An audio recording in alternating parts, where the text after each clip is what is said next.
Hello friends, welcome you to my YouTube channel NS study point. Friends, आज की video में हम articles, जिसको हम आजकल क्या कहते हैं, डिटरमिनर्स भी कहते हैं, को पढ़ेंगे और उसके बाद एक प्रैक्टिस सेट सोल्व करेंगे। चलिए देखते हैं आर्टिकल क्या होता है। फ्रेंड्स, आर्टिकल दो होते हैं। आर्टिकल कितने होते हैं? आर्टिकल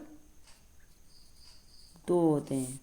पहला होता है इंडेफिनिट आर्टिकल और दूसरा होता है डेफिनिट आर्टिकल।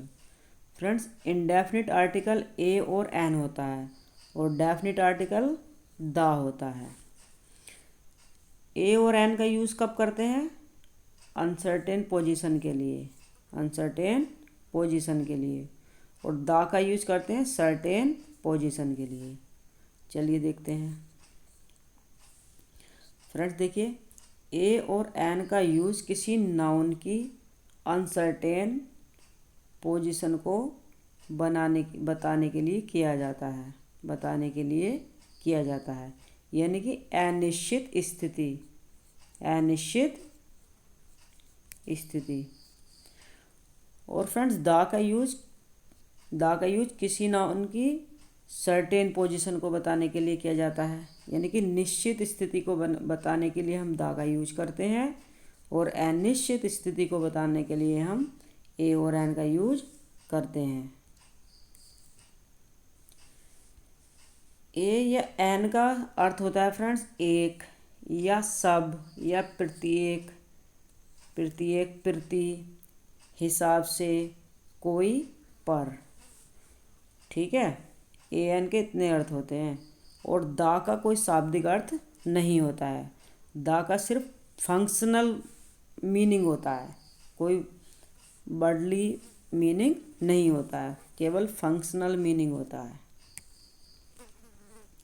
फ्रेंड्स, ए और एन वन की कमज़ोर स्थिति है। किसकी? वन की। एडजेक्टिव वन की क्या है? वीक फॉर्म है, यानी कमज़ोर स्थिति है। और द किसका है? दिस और डैट की वीक फॉर्म है, यानी कमज़ोर स्थिति है किसकी? दिस और डैट की। चलिए फ्रेंड, जब कोई नाउन, देखिए, जब कोई नाउन कॉन्सोनेंट से स्टार्ट होता है तो उससे पहले हम टी एच ई को दा पढ़ते हैं, टी एच ई को दा पढ़ते हैं। इसे पढ़ने में बहुत से स्टूडेंट्स, क्या टीचर भी गलती कर जाते हैं। फ्रेंड्स, जब कोई भी नाउन कॉन्सोनेंट से स्टार्ट होता है तो हम टी एच ई को दा पढ़ते हैं। क्या पढ़ते हैं? दा। और यदि कोई नाउन वोवेल से स्टार्ट होता है, ए E I O you, vowel word से स्टार्ट होता है, तो हम क्या पढ़ते हैं? इसको दी पढ़ते हैं। क्या पढ़ते हैं? दी।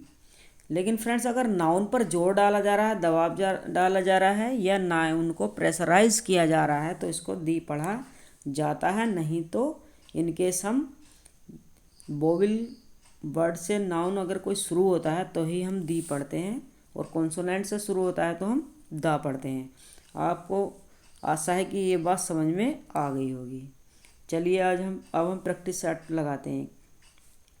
इम्पोर्टेंट क्वेश्चन देखते हैं। Friends, he saw dash old man. तो sir, A E I O U, friends ये क्या हमारे वोवेल हैं? क्या है? वोवेल। और जब कोई वोवेल वर्ड आ जाता है तो हम क्या लगाते हैं? बताइए। लगाते हैं एक के लिए एन लगाते हैं, और कॉन्सोनेंट होता है तो ए लगाते हैं। तो इसलिए क्वेश्चन नंबर 1 का राइट आंसर क्या हो जाएगा? I saw an old man. Option number B is the right answer. Question number 2, there was dash king, there was dash king. बताइए क्या आएगा? ये किंग किससे शुरू हो रहा है फ्रेंड्स? के। और के क्या है? कॉन्सोनेंट है। क्या है? कॉन्सोनेंट, यानी कि व्यंजन। तो हम क्या लगाएंगे? बताइए। ए लगाएंगे। Option number A is the right answer. Question number 2 देखिए, this is dash pen which I bought, this is dash pen which I bought. Friends बताइए क्या होगा इसका आंसर? किसी भी नाउन, यानी कि नाउन की सर्टेन पोजीशन बताने के लिए हम किसका यूज़ करते हैं, द का यूज़ करते हैं। दिस इज द पेन, यानी कि यह वही पेन है, यह वही पेन है जो मैंने ख़रीदा था।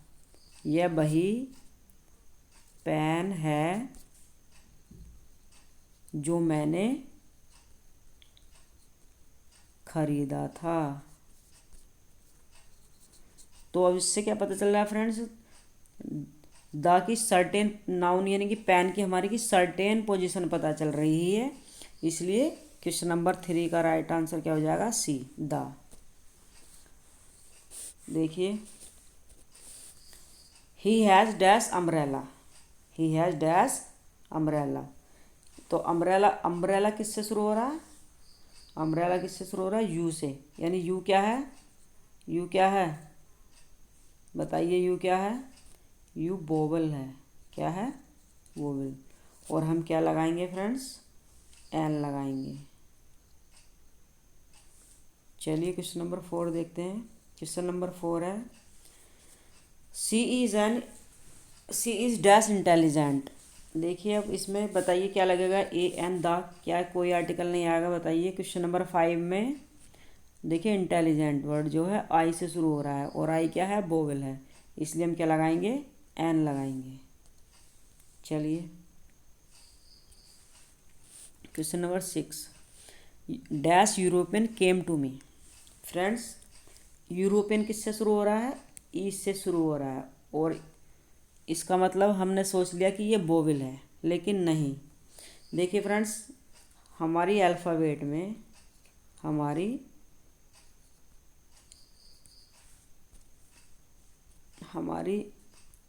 अल्फ़ाबेट में कितने 26 लेटर्स होते हैं, और साउंड कितने होते हैं, साउंड कितने होते हैं, साउंड होते हैं 44, जिसमें से वोवेल साउंड कितने होते हैं, वोवेल साउंड होते हैं हमारे फ्रेंड्स 20, और कॉन्सोनेंट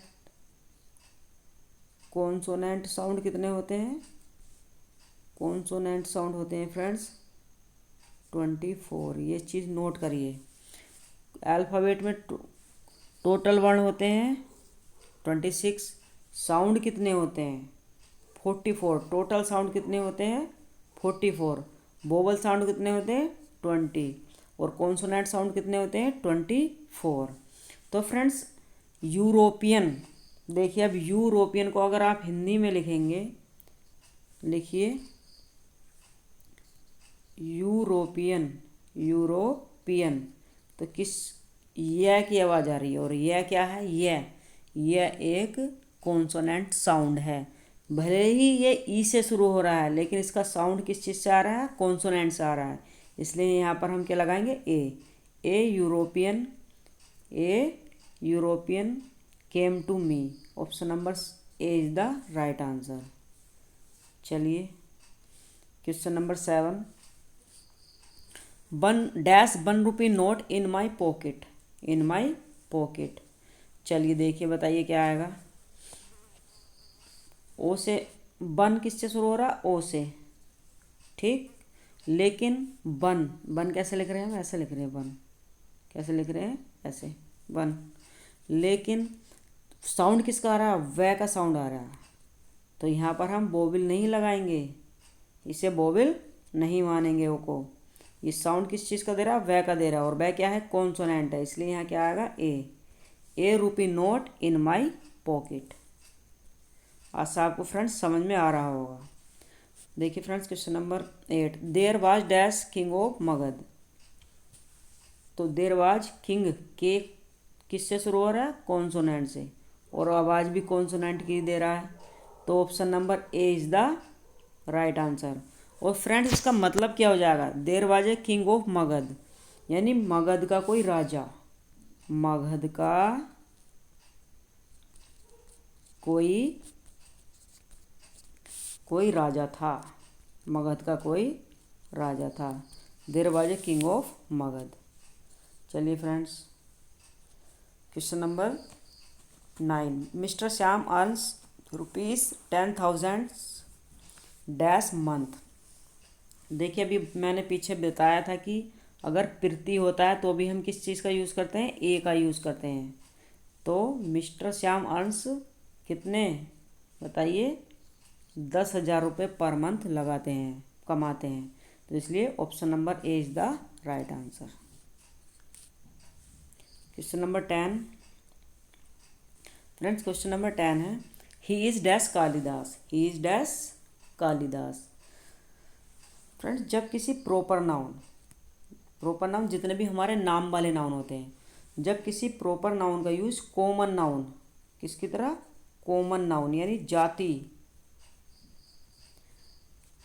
जातिवाचक संज्ञा के रूप में होता है, तो हम क्या करते हैं बताइए, आर्टिकल ए का यूज करते हैं, ए और एन का यूज करते हैं। तो option number A is the right answer. इसका मतलब क्या हो जाएगा बताइए, इसका मतलब क्या हो जाएगा, इसका मतलब हो जाएगा ही इज ए कालिदास, यानी कि वह कालिदास जैसा विद्वान है। क्या मतलब हो जाएगा इसका, वह कालिदास जैसा विद्वान है। चलिए question number 10 friend, question number 10 dash honest and intelligent teacher. बताइए honest, question number 10 sorry friends 11, question number 11 देखिए,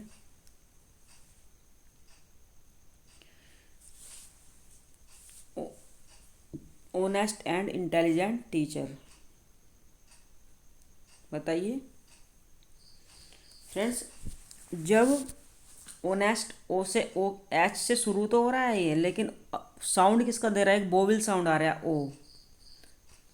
ओ क्या है, स्वर है, तो ये साउंड कैसा दे रहा है, बोविल। लेकिन शुरू तो पहले ही एस से हो रहा है, लेकिन साउंड कैसा दे रहा है, बोविल साउंड दे रहा है।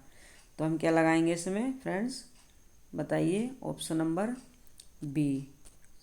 Option number B is the right answer, an honest and intelligent teacher. और फ्रेंड्स, हमने सब्जेक्ट वर्ब एग्रीमेंट के टॉपिक में बहुत पढ़ा है कि अगर किसी दो नाउन एंड से जुड़े हों या दो एडजेक्टिव एंड से जुड़ी हों, तो पहले वाले नाउन में अगर आर्टिकल या पजेसिव एडजेक्टिव दिया है तो सिंगुलर होता है, अगर दूसरे में कुछ नहीं दिया हुआ है तो अब इसमें हम क्या लगाएंगे, एन। चलिए friends, question number 12 dash red and dash black shirt. बताइए क्या आएगा 12 में, क्या आएगा बताइए 12 में आएगा फ्रेंड्स, बताइए फ्रेंड्स, इसमें टाइपिंग एरर है, इसमें क्या है, टाइपिंग एरर है, इसलिए यहाँ पे ए कर लीजिए। देखिए a red and a black shirt, a red and a black shirt, option number A. क्योंकि अगर दो एडजेक्टिव एंड से जुड़ी हैं तो उनसे पहले आर्टिकल क्या आ रहा है, हमारा ए आ रहा है। चलिए, तो अब ये दो वस्तुओं की बात हो रही है, अब किसकी बात हो रही है, ये दो वस्तुओं की बात हो रही है।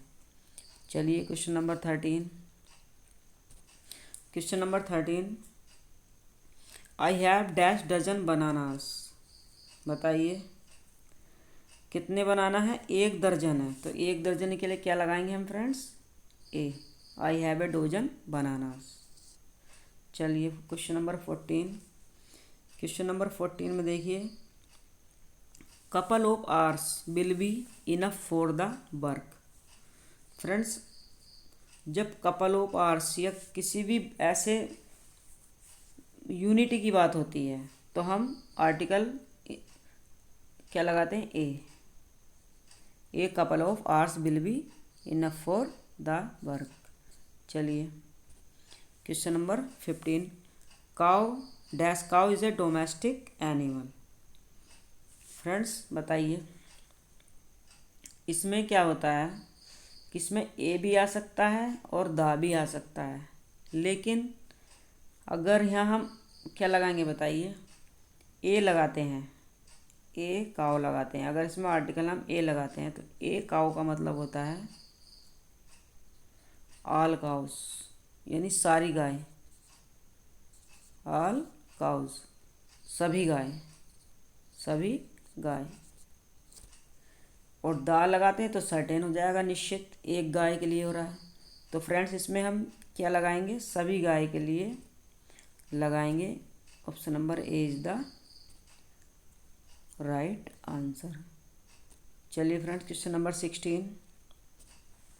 आई am dash a teacher, I am dash a teacher. जब भी फ्रेंड्स कोई सिंगुलर काउंटेबल नाउन होता है तो क्या लगाते हैं हम, ए का यूज करते हैं। आई एम द टीचर नहीं आने का, आई एम ए टीचर, मैं एक अध्यापक हूँ। चलिए question number 17। She has dash very bad history, she had dash very bad history. बताइए क्या आएगा, A, she had a very bad history. चलिए क्वेश्चन नंबर 18 देखिए। Yesterday dash man came to me, dash man was very hungry. कल आदमी मेरे पास आया था और आदमी क्या था, वो बहुत भूखा था। बताइए इसमें क्या आएगा, ए और एन आएगा, ए और द आएगा, या ए दोनों में ए आएगा। बताइए क्वेश्चन नंबर 18 फ्रेंड्स, बताइए क्वेश्चन नंबर 18 में yesterday a man, yesterday a man came to me और the man was very hungry, किस में, ऑप्शन नंबर बी में। अब बताइए इसमें ए और इसमें द क्यों आया है, जबकि एक मैन तो एक ही है। बताइए फ्रेंड्स, जब एक ही काउंटेबल नाउन का यूज़ दो बार हुआ, एक ही बार हुआ हो, किसी काउंटेबल नाउन का यूज़ एक ही बार हुआ हो तो हम ए लगाते हैं। लेकिन उसी नाउन की चर्चा दोबारा की गई हो तो हम क्या लगाते हैं, दा लगाते हैं। सुन लीजिए, यदि किसी सिंगुलर काउंटेबल नाउन की चर्चा पहली बार की गई है तो हम ए का यूज करते हैं, और उसी सिंगुलर काउंटेबल नाउन की चर्चा दोबारा की गई है तो हम क्या लगाते हैं, दा लगाते हैं।